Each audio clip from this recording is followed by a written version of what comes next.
the million kindnesses that have been extended to me and my family have gotten us to this moment. Some of us. I think of my mom today, and I wish she were here. Our reality doesn't change after today. Our families are still too small, still missing an essential ingredient, and we are lesser for it. We have been robbed of a life with nieces and nephews and grandchildren, and with sisters to grow old with. This is a moment decades in the making. We're hearing from the families of 14 girls murdered at a yogurt shop in Austin, Texas in 1991, as a suspect is finally identified in this case. Yeah, this case vexed authorities for 3 decades. Jennifer Harbison, her sister Sarah, Eliza Thomas, and Amy Ayers were all shot and killed. Their bodies left bound, tied up, and the building set on fire. This was the Texas Capitol's most notorious unsolved crime.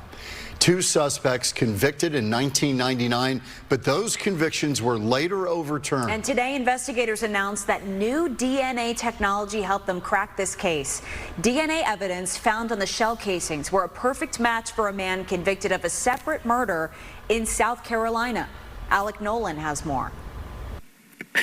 The million kindnesses that have been extended to me and my family have gotten us to this moment.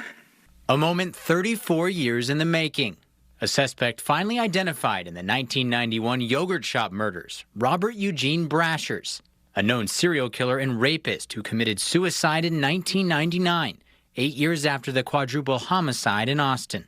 The outpouring of love from strangers because of these tragic circumstances has taught me about the nature of humanity.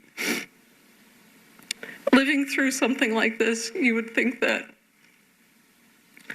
I'd feel worse about humanity, but instead I feel better. For more than 3 decades, Sonora Thomas has been holding on to memories of her sister Eliza, who was only 17 at the time of her death. Thomas holding back tears, thankful for the breakthrough, but wishing her mother Maria was still alive to see it. I think of my mom today, and I wish she were here. Our reality doesn't change after today. Our families are still too small, still missing an essential ingredient, and we are lesser for it. We have been robbed of a life with nieces and nephews and grandchildren, and with sisters to grow old with. Out of the 4 girls murdered that horrific night, Amy Ayers, the youngest, just 13 years old at the time. Her big brother Sean saying he was never sure this day would come. At one point, I had given up on God, but he never gave up on me, and I am thankful for that. Ayers thanking everyone from law enforcement to the DNA testing labs, and most importantly, his family.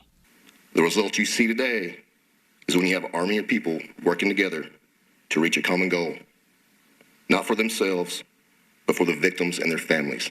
Thank you to all of you. As one chapter closes for the families, another opens, one that hopes to be filled without decades of suffering. I know now what happened, and that does ease my suffering. And I can continue to pass on all the kindnesses that have been shown to me over the decades.